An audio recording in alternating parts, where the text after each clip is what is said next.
왜 좋은 와인을 만들어야지? 누굴 위해서? 20세기 중반까지 이어졌던 메자드리아 시스템은 이탈리아 와인이 질적으로 성장할 수 없었던 근본적인 원인이었습니다.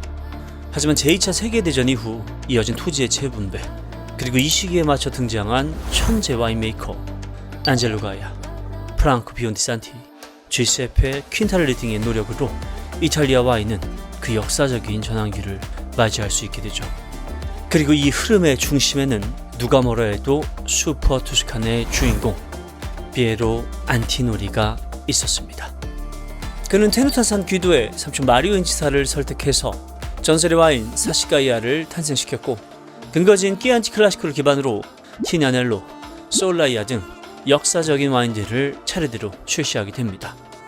그렇게 안티노리뿐만 아니라 이탈리아 와인에 새로운 숨결을 불어넣고 있는 상황 속에서도 한 사람만큼은 즐거울 수만은 없었습니다. 로도비코 안티노리.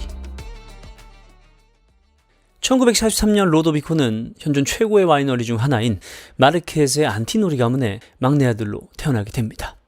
그에겐 누나 일라리아와 앞서 말씀드린 슈퍼 투스칸의 주인공 형 피에로 안티노리가 있었죠. 그런데 이 형 피에로와 관계에서 로도비코는 여러 가지 한계들을 느끼게 됩니다. 과거 우리나라도 그랬었지만 이곳 이탈리아 역시 장남에게 보다 많은 권리들이 있었습니다. 그리고 이런 것들에 대해서 로도비코는 어렸을 적부터 많은 스트레스를 받았던 것 같아요. 그리고 이러한 차별은 1966년에 있었던 마르케스 안티노리 후계자 계승 과정에서 공식적으로 드러나게 되는데, 관련해서 로도비코는 당시 형이 가문의 대표로서 안티노리를 이어가는 것에 대해서는 전혀 문제가 없었다고 생각하지만, 그럼에도 불구하고 본인이 후보로서조차 언급되지 못한 것은 참으로 속상한 일이었다고 와인 스펙테이터와의 인터뷰에서 언급을 했었습니다. 물론 후에 아버지 리콜로가 로도비코의 진심을 알고 그를 지원해주기도 하지만 결국 그는 형이 안티노리에 있는 한 자신이 하고 싶고 자신이 해야 할 일들을 할 수 없다는 것을 깨닫게 됩니다. 독립을 결심한 로도비코에게 가장 먼저 필요한 것은 돈이었습니다. 그리고 로도비코는 돈이 있었어요. 다만 이 돈은 안티노리의 지분 형태로 있었기 때문에 현금화를 해야 했었고, 그래서 1980년 회사 대표인 형 피에로에게 자신의 지분을 인수해 줄 것을 요청하게 됩니다. 그런데 이 과정에서 피에로 안티노리에게 문제가 있었어요. 우선 당시 안티노리의 자금 사정은 그렇게 여유로운 편이 아니었습니다. 비록 사시가이아와 티나넬로가 성공을 하긴 했지만 대부분의 수익들을 시설 정비나 사업 확장에 사용을 하고 있었고요. 그래서 피에로가 지분을 매수하기 위해서는 은행에 빚을 내야 하는 상황이었습니다. 그리고 사실 더 근본적인 문제가 하나 있었는데, 그것은 당시 피에로가 자사주를 전부 매입해서 안티노리 가문만의 독립성을 확보한 와이너리로 만들 생각이 없었다는 겁니다. 왜냐하면 그 사업을 물려줄 아들이 없었으니까.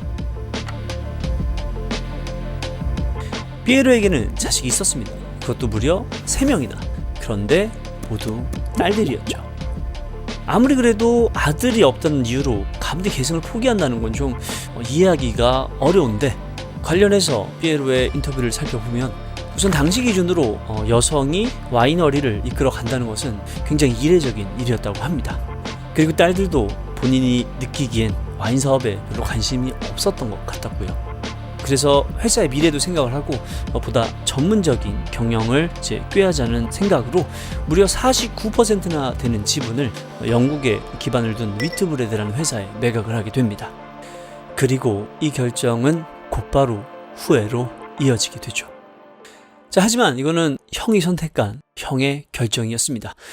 어찌됐든 로도비코 입장에서는 사업을 운영할 수 있는 자금을 확보하게 된 거고요. 이제 다음으로 필요한 것은 와이너리를 건설하고 포도나무를 심을 수 있는 땅을 확보하는 것이었습니다.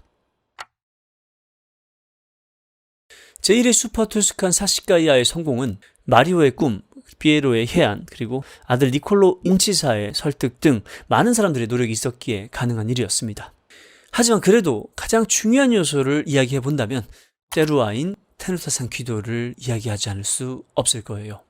그런데 이 산 귀도는 본래 마리오 인치사 씨의 땅이 아니라 그의 아내였던 클라리체 델라 게라르데스카 씨가 상속을 받아온 땅이었습니다. 그리고 이 게라르데스카 가문은 산기도 외에도 불길이 지역에 다수의 땅들을 소유하고 있었죠. 그래서 언니 클라리체 씨가 산기도를 상속받은 것처럼 동생이었던 까르로타 씨도 볼게리 지역에 비슷한 규모의 땅을 상속받게 되었는데, 그 땅을 바로 오늘의 주인공 로도비코가 사용할 수 있게 된 겁니다. 이 땅의 이름은 물풀의 나무가 많은 곳이란 뜻을 가진 오르넬라이아였습니다. 오르넬라이아는 로도비코 입장에서도 상당히 기대가 많았던 땅입니다. 비록 그가 심적으로는 형인 피에로를 경쟁 상대로 생각하고 있었지만, 사실 그가 진짜 추구하고 싶었던 와인은 삼촌의 와인이었던 사시가이아에 가까웠어요. 그리고 이 오르넬라이아가 사시가이아 인근의 땅이었으니까 당연히 유사한 퀄리티의 와인을 기대했겠죠. 그런데 이 오르넬라이아는 사시가이아와는 조금 다른 결을 가지고 있었습니다.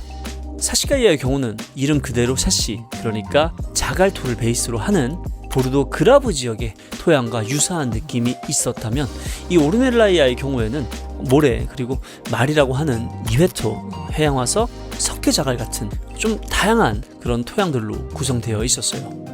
그래서 이것 때문만인지는 모르겠지만 로도비코는 이 오르넬라이아를 버리고 캘리포니아에 있는 파소 로블레스라는 곳에서 와이너리를 새로 건설을 하려고 생각을 했었습니다. 그런데 결국 그는 이곳 오르넬라이아에서 와이너리를 차리게 되죠. 왜냐하면 이곳을 절대로 떠나지 말라고 조언을 해준 사람이 있었기 때문입니다.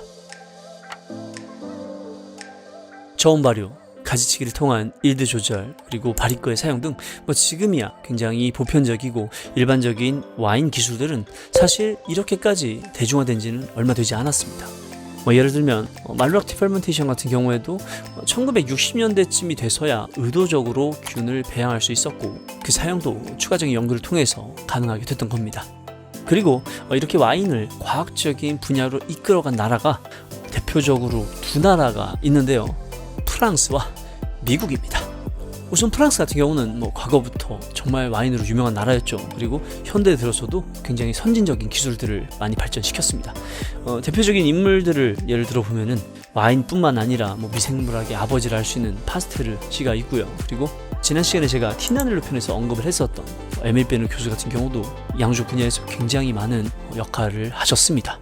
그리고 이제 미국 쪽을 살펴보면 캘리포니아에 UC 데이비스라는 대학이 있습니다. 거기에서 굉장히 많은 연구들이 이루어졌는데 인물로서 보자면 이분을 빼놓을 수가 없어요. 그는 바로 미국 양조계의 전설 앙드레 체리스 체프입니다. 앙드레 체리스 체프는 러시아 출신의 양조가입니다. 원래는 이제 프랑스에서 근무를 하다가 미국 보리우 빈야드에서 그를 스카웃을 해서 미국에서 활동을 하게 되는데, 정말 많은 연구들을 하게 됩니다. 그리고 많은 영향과 많은 도움을 주게 돼요. 간단히 말해서 초대 이제 미국 와인메이커들 중에서 이 사람의 영향을 받지 않은 사람은 아마 없지 않을까 할 정도로 정말 많은 것들을 한 전설의 와인메이커입니다. 그런데 이런 분이 이제 로도비코 안티노리와 함께 하게 된 거예요. 그리고 앞서 말씀드렸던 로도비코의 고민, 그러니까 오르넬라이아에서 이제 와이너리를 시작할 것인가, 아니면은 미국 캘리포니아의 파소 로블레스에서 할 것인가, 여기에 대해서 고민하고 있었다고 얘기를 했죠. 이에 대한 답을 앙드레 체리스 체프가 하게 됩니다. 젊은 친구, 미국 같은 소리 그만하고 오르넬라이아에 집중해라. 이곳이야말로 황금의 땅이다. 체리스 체프가 판단하기에 오르넬라이아는 사시가이아와는 결이 좀 다른 건 맞지만 그래도 충분히 좋은 품질의 보르도 블렌딩 와인들을 만들 수 있다고 생각을 했고요. 실제로 오르넬라이아는 출시를 해서 대성공을 거두게 되죠. 물론 비록 현재는 까베르네 소비뇽이 좀 줄긴 했습니다. 하지만 여전히 메인 품종은 까베르네 소비뇽이에요. 자, 아무튼 이렇게 출시해서 대성공을 거둔 오르넬라이아는 네 번째 슈퍼 투스칸으로 이름을 올리게 됩니다. 그런데 이 오르넬라이아를 살펴보던 앙드레 체리스 체프는 뭔가 특이한 지형을 하나 발견하게 됩니다. 그곳은 바위로 이루어졌는데 그 바위는 가까이서 보니까 점토질의 바위였고요. 그리고 색깔은 살짝 푸르스름하면서도 회색의 빛깔을 띠고 있었습니다. 그리고 이러한 토양을 앙드레 체르체프는 어디선가 본 기억이 나게 됩니다. 페트리스. 체르체프가 발견한 해당 지역의 토지는 보르도 우안 포무롤의 페트리스의 토양과 상당히 유사했습니다. 그런데 이 페트리스는 메를로죠. 세계 제1의 메를로입니다. 그래서 체르체프는 해당 지역을 곧바로 매입하라고 로도비코에게 지시를 했고, 그리고 이 지역에는 다른 품종 말고 메를로만, 페트리스처럼 메를로만 심을 것을 지시하게 됩니다. 하지만 이 메를로는 당시 이탈리아에서는 좀 낯선 품종이었고요. 그리고 지금 기준으로 봤을 때 메를로가 최적의 품종은 아니라고 합니다. 하지만 그래도 와인에 가시 지시를 했던 상황이죠. 메를로 심으라고. 그리고 로도비코도 사시가이아와 좀 차별화를 두고 싶었어요. 그래서 그 낯선 7헥타르의 땅을 구입을 해서 메를로만 심게 됩니다. 바로 이 와인이 바위가 있는 지역이라는 뜻을 가진 마세토입니다. 이 마세토는 1987 빈티지를 시작으로 단순히 성공했다는 수준을 뛰어넘게 되죠. 이탈리아 제1의 메를로, 그리고 몬포르티노와 함께 이탈리아에서 가장 비싼 와인 중 하나가 되면서 슈퍼 투스카네의 마지막 이름을 올리게 됩니다. 자, 이렇게 오늘 오르넬라이아 그리고 마세토의 탄생에 대해서 알아봤습니다. 이후에 스토리들이 좀 있어요. 그 형 피에로와 로도비코가 이제 화해를 하게 됩니다. 그리고 그 화해의 수단이 그들이 함께 협력을 해가지고 와인을 만들게 돼요. 근데 이제 그 이야기, 그리고 이제 뭐 오르넬라이아의 매각에 관련된 이야기들은 사실 오늘 주제를 좀 벗어난 내용이기 때문에 다음에 기회가 되면 다루도록 하고요. 그리고 이제 우리는 시음을 해봐야 합니다. 제가 준비한 와인은 바로 오르넬라이아 2015 빈티지, 그리고 세컨 와인인 레셀의 누오보인데, 마세토는 제가 준비를 못했습니다. 아무래도 그 먹기 적당한 마세토를 구하기도 어렵고 또 가격도 굉장히 비싸서 지금 현재 저의 여유로는 쉽지가 않네요. 다음에 제가 좀 더 잘 되면 그때 마세토를 구해서 꼭 여러분들께 시음 영상 보여드리도록 하겠습니다. 자, 다음 시간에 뵙도록 하죠. 지금까지 오보추였습니다. 로칠드님, 김병훈님, 자유로운 소울님, 한두서님, 러브 티아모님, 금표 김님, 김희정님 등 멤버십 가입을 해주신 모든 회원분들께 진심으로 감사의 말씀 드립니다. 또한 이번 촬영에 큰 협조를 해주신 스타보틀 올림픽 지점에도 진심으로 감사의 말씀 드릴게요. 마지막으로 제 영상 제작에 큰 도움을 주고 있는 휴즈에게 감사 인사 전하면서 오늘 영상 마치도록 하겠습니다.